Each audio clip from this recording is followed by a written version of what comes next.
Baik, selamat siang Bapak. Selamat siang. Terima kasih atas kesediaannya untuk berpartisipasi dalam wawancara ini.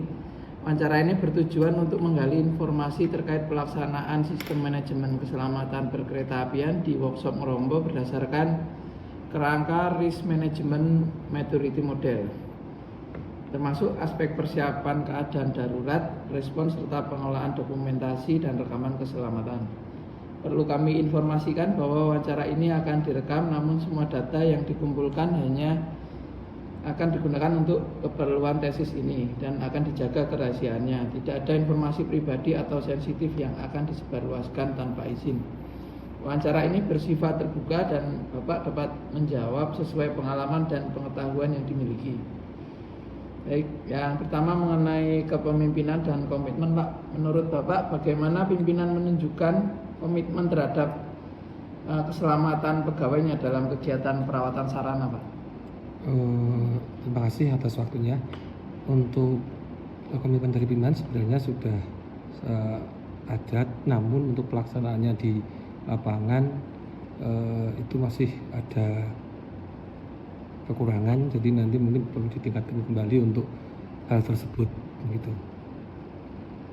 Kemudian sejauh mana Pak nilai-nilai keselamatan ini dikomunikasikan?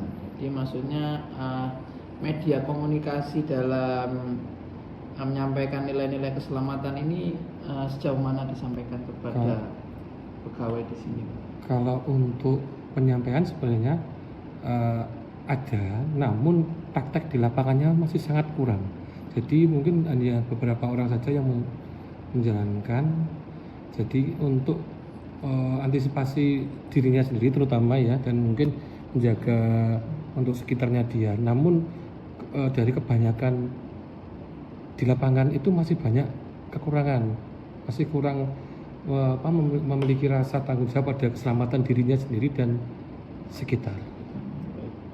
Kemudian di workshop Ngerombo ini pimpinan ini apakah ada proses menyeimbangkan target operasional, mungkin target perawatan sarana dengan prioritas keselamatan, atau mungkin prioritas untuk pencegahan insiden atau kecelakaan kerja, Pak?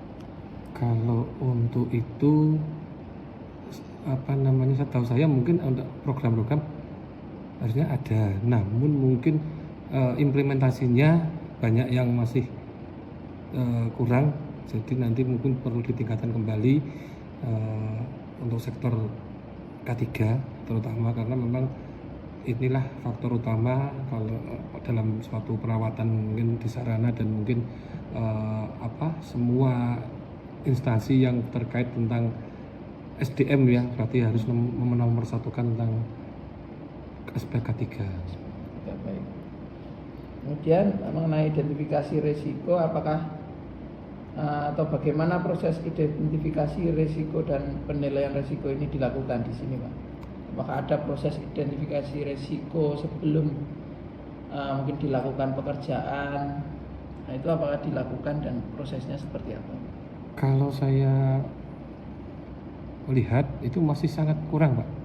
Jadi memang untuk identifikasi risiko itu harusnya setiap ada sesuatu yang mungkin bisa menimbulkan insiden maupun eksiden harus segera kita tindak lanjutnya. Mungkin karena ada beberapa faktor yang mungkin tidak langsung bisa diselesaikan lah, atau mungkin tentang apa-apa kan itu kita juga tidak begitu tahu, jadi masih banyak yang kurang untuk itu. Kemudian apakah sudah ditunjuk atau siapa yang terlibat dalam menentukan tingkat risiko atau mengidentifikasi risiko ketika sebelum melakukan pekerjaan itu, apakah sudah ada penanggung jawabnya gitu, Pak? Kalau setahu saya di sini masih belum ada jurusan yang mungkin HSE atau K3 yang memang sangat diperlukan dalam praktek sehari-hari kita. Di lapangan memang harus banyak pantauan, mungkin banyak masukan sebelum bekerja dan setelah bekerja nanti harus seperti apa. Itu harusnya ada pegawai yang memang jurusannya HSE ataupun K3. Jadi harapannya apa Pak terkait proses adanya proses identifikasi risiko ini ke depannya, harapannya gimana Pak? Kalau harapan saya memang nanti ke depan di workshop Rombo itu ada pegawai yang jurusan HSE ataupun K3 yang mumpuni di bidang tersebut, agar setiap karyawan itu bekerja ada kenyamanan, ada rasa tidak ada rasa cemas, tidak ada rasa was-was pada waktu bekerja, dan untuk di kemudian hari sudah terbiasa bisa dijalankan sesuai dengan K3 yang seharusnya seperti itu. Kemudian mengenai kompetensi dari sumber daya manusianya, apakah di workshop Rombo ini ada proses pelatihan keselamatan atau mungkin pelatihan teknis dan peningkatan kompetensi pegawai Pak secara rutin gitu untuk memberikan pelatihan kompetensi terhadap pegawai untuk melaksanakan pekerjaannya masing-masing Pak, apakah dilakukan? Kalau mungkin pada waktu kita melakukan pelatihan, memang kita kalau ada dari pembimbing ya, pasti kita disarankan untuk memakai APD dulu. Tapi itu cuman pada waktu praktek di situ aja. Jadi setiap harinya itu masih banyak yang melakukan perawatan sarana tidak memakai APD. Ini yang mungkin secara harian itu masih belum terbiasa. Kemudian apakah ada evaluasinya Pak setelah mungkin tadi pelatihan dilakukan itu, apakah ada evaluasi terkait efektivitas dari pelatihan tersebut? Kalau menurut saya untuk beberapa saat ada, tapi setelah nanti berapa mungkin waktu yang agak lama itu akan hilang lagi. Jadi belum tertanam pada dirinya masing-masing seperti itu. Kemudian di workshop Rombo ini bagaimana manajemen atau organisasi ini memastikan setiap pegawainya ini memahami terhadap tanggung jawab akan keselamatannya sendiri Pak? Kalau menurut saya dikarenakan tidak ada orang yang dalam arti yang benar-benar kompeten di bidang K3, jadi ya memang pada waktu pelatihan aja, pelatihan yang mungkin sekedar beberapa hari atau minggu itu memang ada, tapi selanjutnya tidak berjalan dengan bagus lagi seperti itu. Kemudian mengenai pemberian informasi mengenai risiko ini melalui media apa atau prosesnya seperti apa Pak untuk menyampaikan risiko bekerja dan mungkin ada insiden keselamatannya itu disampaikannya melalui media apa atau prosesnya seperti apa Pak? Apakah bisa ada juga? Kemarin mungkin pada waktu ada pelatihan tanggap darurat kecelakaan kereta api, ada pelatihan untuk menanggulangi misalkan kereta apinya pada rusak, kemudian cara mengatasi kalau nanti harus dibutuhkan untuk memotong bordis, memotong terus mengangkat kereta apinya dari rel yang anjlok itu kan ada. Kemudian memang ada pelatihan yang di bidang keselamatan, namun itu sangat kecil. Mungkin yang dapat ya salah satunya saya atau teman-teman saya ada 4 orang, tapi yang lain kan juga ada yang tidak dapat seperti itu. Kemudian mengenai mekanisme pelaporan ketika mungkin ya ada insiden atau kejadian di workshop Rombo ini, apakah sudah ada SOP atau mungkin mekanisme resmi proses pelaporan terkait kejadian insiden ini Pak, untuk nanti dilanjutkan proses investigasi gitu, apakah sudah ada atau bagaimana? Setahu saya ada di sini. Secara SOP untuk pelaporan itu belum ada ya, setahu saya. Tapi kalau untuk SOP SOP misalnya masuk apa namanya masuk ke tempat bekerja tentang alat berat itu memang ada gambar-gambar penunjuknya, di mana kita kalau melihat itu apa untuk menyiapkan APD atau pakai sesuatu yang untuk kenyamanan atau keselamatan kita. Belum ada ya Pak ya untuk mekanisme SOP-nya. Kemudian kalau budaya keterbukaan melaporkan ketika mungkin ada pegawai melakukan atau terjadi insiden itu, apakah sudah ada keterbukaan Pak untuk melaporkan mungkin ke pimpinan gitu, atau cenderung kita selesaikan dulu di bawah kemudian tidak dilaporkan ke pimpinan Pak? Kalau saya itu kemungkinan bisa jadi ada dua versi itu juga, ada yang mungkin di atas beberapa orang dulu kalau memang itu tidak terlalu riskan mungkin bisa selesai di bawah, tapi kalau memang itu menyangkut mungkin sudah harus dilaporkan itu ya tetap dilaporkan. Baik. Selanjutnya mengenai audit Pak, apakah di sini sudah dilaksanakan audit mengenai keselamatan, mungkin audit secara internal workshop Melompo ataupun audit yang dilakukan pihak eksternal Pak terkait keselamatan? Wah, kalau itu saya mungkin kurang tahu ya Mas, mesti untuk kan kadang kita juga nggak tahu, mungkin di kita pada waktu bekerja mungkin yang lain ada kegiatan tersebut, saya mungkin bisa tidak terkopi, bisa jadi, tapi mungkin secara apa garis besar pasti tetap ada unsur memperbaikan itu ya, mungkin itu. Kemudian apakah ada Pak forum atau mungkin apel atau rapat itu terkait evaluasi kegiatan keselamatan yang bersifat ya komunikasi dengan pihak manajemen terkait keselamatan di workshop Melompo ini? Ya pasti hanya ada, cuman mungkin nanti berkesinambungan lah seperti itu.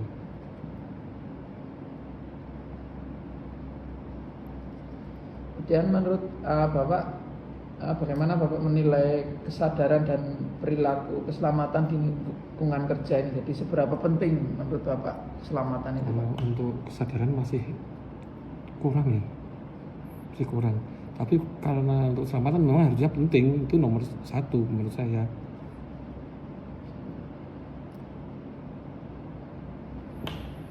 Dan menurut Bapak, mungkin tadi ada yang kurang disiplin memakai APD, itu faktor apa yang membuat mereka itu tidak mau menggunakan APD terus berbuat tidak selamat atau melakukan pekerjaan yang berisiko?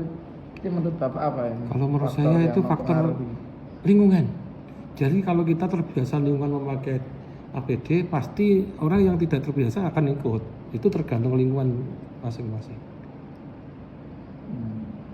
Kemudian kalau respon manajemen atau organisasi ini ketika ada pekerja yang melakukan kesalahan ini lebih bersifat sebagai menghukum atau pembelajaran buat ke depan agar tidak terjadi lagi Pak? Ya bisa jadi keduanya tadi, itu dijalankan.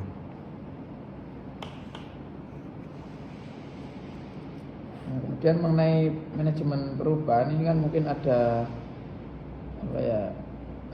perubahan prosedur kerja atau mungkin ada alat baru yang perlu menyesuaikan standar keselamatannya itu, dari pihak organisasi ini apakah melakukan pengelolaan Pak pada perubahan, mungkin ada hal yang baru tadi Pak? Kalau untuk itu setahu saya ada arah ke situ, cuman untuk SOP atau yang harus dilakukan seperti yang sebaiknya itu mungkin belum maksimal, tapi sudah ada arah ke situ. Apakah ada ini Pak analisis resiko mungkin sebelum hal-hal baru yang tadi diadakan Pak? Misalnya ada alat baru, sebelumnya ada analisis resikonya atau tidak? Ada Pak, ada. Setahu saya ada. Jadi menganalisa tentang misalkan ada alat-alat baru itu pasti dianalisa agar tidak terlalu riskan. Tapi belum maksimal. Nah, kemudian mengenai koordinasi dengan pihak eksternal, mungkin ada anak magang, ada kontraktor, ada penyedia jasa, itu gimana Pak untuk memastikan bahwa mereka itu tetap menerapkan standar keselamatan di lingkungan workshop Ngerombo ini? Untuk yang para pegawai yang memang mungkin berkaitan dengan anak magang dan sebagainya, itu memang mereka mewajibkan untuk anak magang memakai APD, dan itu memang dilaksanakan.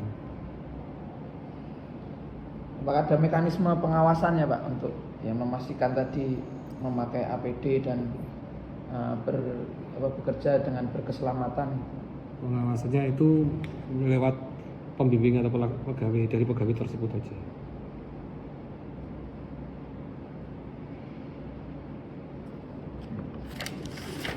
Kemudian mengenai persiapan keadaan darurat Pak, kan mungkin ada potensi keadaan darurat ya Pak, mungkin bisa kebakaran atau ada kecelakaan kerja atau mungkin bencana alam. Ini apakah sudah dipersiapkan Pak di sini untuk penanggulangannya ketika nanti ada kejadian darurat?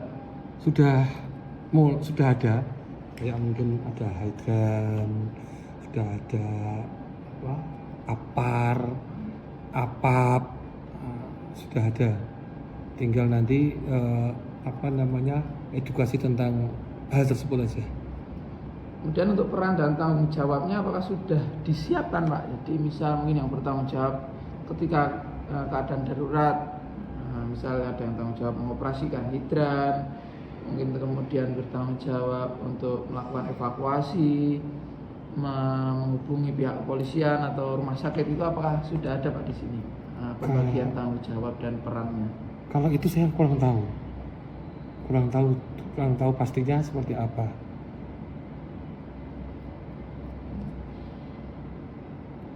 Kemudian untuk mekanisme respon dan koordinasi yang selama ini dilakukan seperti apa Pak kalau ada keadaan darurat, atau mungkin ada simulasi keadaan darurat, apakah sudah dilakukan secara terjadwal?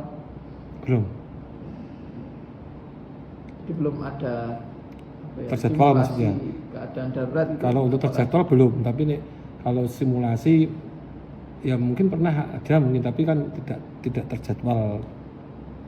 Masih belum dikelola dengan baik ya Pak? Ya, betul. Untuk simulasi keadaan darurat. Kemudian yang terakhir mengenai dokumentasi Pak, apakah Bapak tahu ada sistem informasi atau dokumentasi terkait keselamatan ini Pak yang telah disusun, dikelola dan diterapkan dalam mendukung manajemen risiko di workshop Ngerombo ini Pak, yang mungkin yang dalam bentuk SOP atau visi misi keselamatan itu setahu Bapak?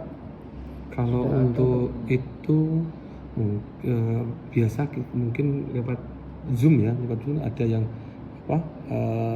tentang faktor-faktor yang menunjang atau mengarah ke insiden maupun aksiden, untuk penanggulangannya tuh pernah ada. Jadi nanti cuman secara belum meluas gitu loh Pak.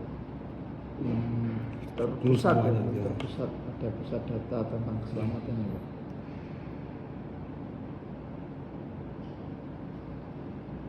Kemudian saran Bapak apa Pak terkait beberapa hal yang tadi untuk 1 atau 3 atau 5 tahun ke depan untuk meningkatkan manajemen keselamatan di workshop Ngerombo ini, menurut Bapak sarannya seperti apa Pak? Saran saya untuk menjaga keselamatan dan kesehatan para pekerja di lapangan, 1, memang dikhususkan ada pegawai yang kompeten di bidang tersebut, jurusan HSE maupun itu K3 ya. Kemudian ada SOP yang harus dijalankan pada waktu mulai dan setelah selesai bekerja, mulai dan berlangsung dan serta selesai bekerja. Kemudian ada mungkin beberapa kali kayak sidak ya, kayak sidak, bukan sidak lah mungkin Audit. untuk mengecek aja lah, mengecek kalau mungkin mau bekerja sudah pakai helm apa belum, mau pakai APD belum, seperti itu. Jadi memang dibutuhkan yang berkompeten dan bertanggung jawab tentang keselamatan di sini. Walaupun semua bertanggung jawab, tapi ada beberapa pegawai yang memang khusus jurusan tersebut. Ya, baik, berarti sarannya untuk apa ya? Mungkin membentuk tim khusus yang menangani terkait keselamatan gitu ya Pak, yang melakukan pemeriksaan, melakukan pembinaan, mungkin melakukan Pembinaan. evaluasi gitu ya Pak. Dan yang Terkait jelas keselamatan. jurusannya jurusan tersebut, Ya, jurusan kuliahnya itu loh. apa, ahlinya, Ahlinya, ya. ahli keselamatan. Ya. Baik, terima kasih Bapak atas waktu dan informasi yang telah diberikan. Semua jawaban yang diberikan sangat berharga untuk penelitian tesis ini dan akan dijaga kerahasiaannya. Apabila ada tambahan atau klarifikasi di kemudian hari, kami mungkin akan menghubungi Bapak kembali dengan izin sebelumnya. Sekali lagi Siap. terima kasih atas partisipasi dan kerjasamanya. Dengan senang hati, terima kasih sama-sama. Siap.